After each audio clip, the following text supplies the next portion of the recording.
For a long time, software development has been isolated from software deployment, maintenance, and operations.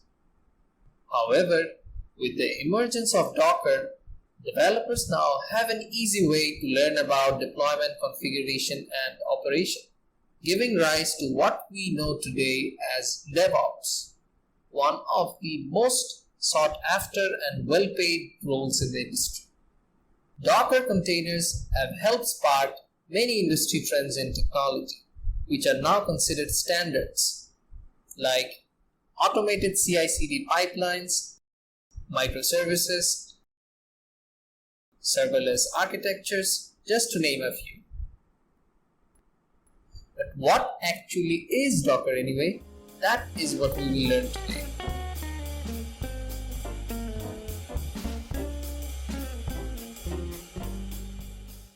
Docker is a platform that allows us to package our applications into deployable executables called containers. The containers contain all the libraries and dependencies needed to run the application. This basically means we can separate our applications from the underlying infrastructure or hardware being used, which enables rapid development, testing, and deployment. But how on earth do we achieve that? Or more importantly, why?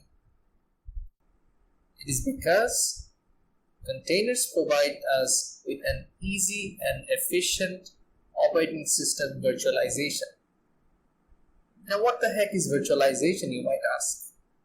It sounds like a daunting topic. Lucky for you, we have dedicated an entire video on virtualization, and we recommend you watch that first. Find the link in the description below. But just in case you're in a hurry, I'll summarize.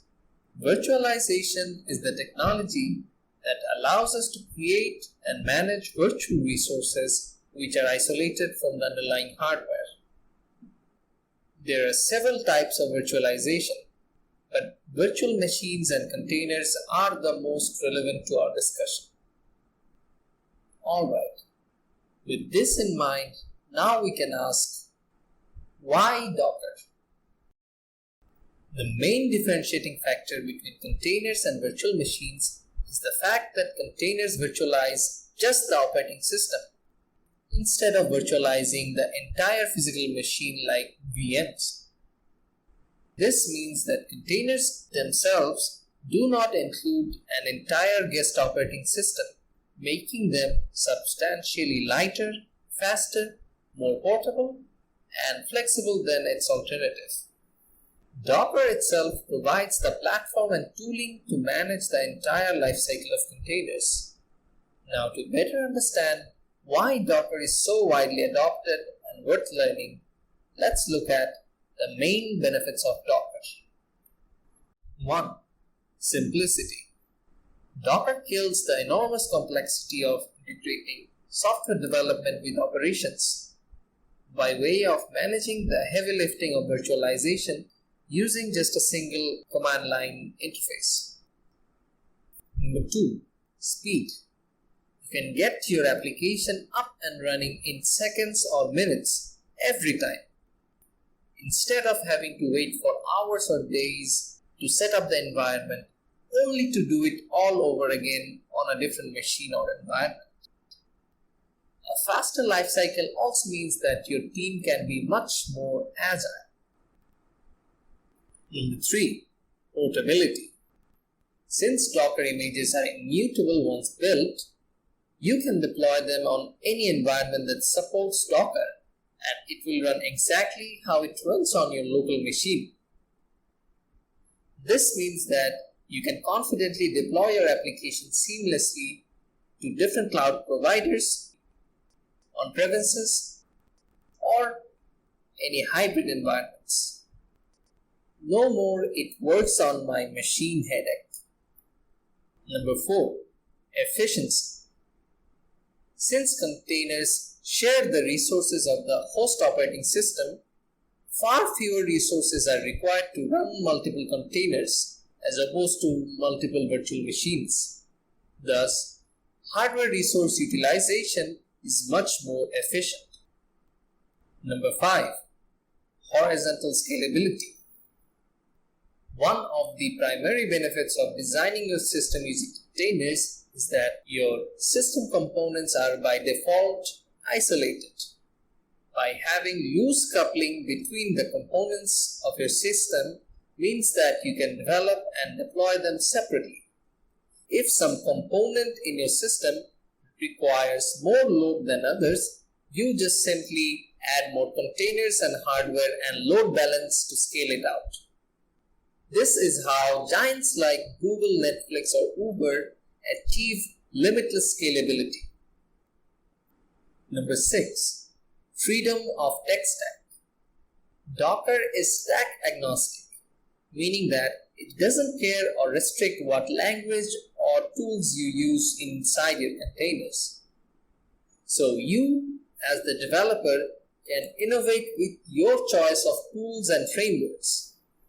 This really opens up the world for tech enthusiasts like us. If you love learning new technologies and being able to actually use them in your project, you need to learn Docker. Number 7. Open source and community support. Being open source and easy to use has made Docker widely adopted, bringing in collaboration and community support. Its upstream repository is known as Smoby. Find the link in the description below. Docker sounds great. Now you might ask, what's the catch? Even though containers are awesome, they are still not the one-size-fits-all solution. Since containers run on the same host machine and do not virtualize the hardware, they provide a lower level of isolation compared to virtual machines.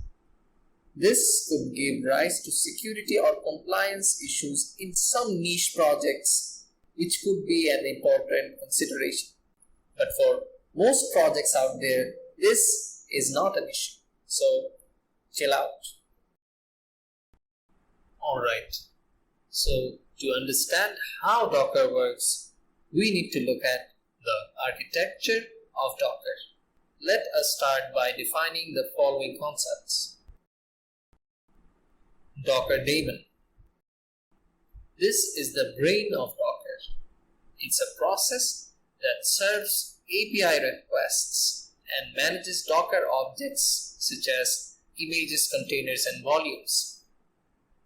It can also communicate with other Docker daemons if needed. The Docker client.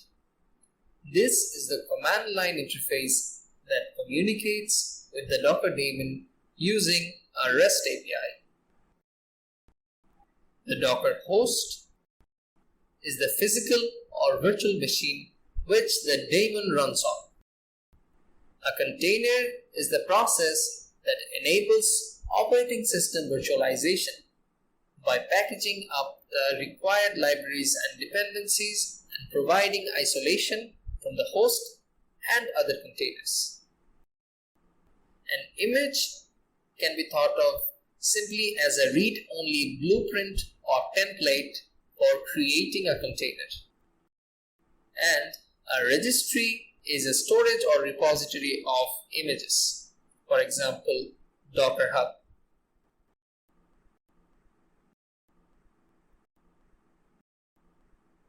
The Docker workflow looks like this. Firstly, ensure that you have Docker on your system. Then, you get the Docker images that you need, either by pulling from a registry or by building your own image on top of existing ones. Finally, you run containers using those images. Yup, that is exactly how easy it is to use Docker for running applications like Ubuntu, MongoDB, or your own custom application. By simplifying virtualization, Docker has made containers the de facto standard of today's modern software teams. It has also allowed developers who were once afraid of operations to now manage and automate it instead. I hope Docker excites you as much as it excites me. It is no doubt that anyone in the IT industry will benefit from learning about Docker and containers. And if you too want to learn more, then please consider subscribing, because there is a lot more Docker and DevOps content on the way. Also, have you found this video helpful? By leaving a like, you would literally make my day. Regardless, thank you for watching. Be bold and never stop learning. But most importantly, take care.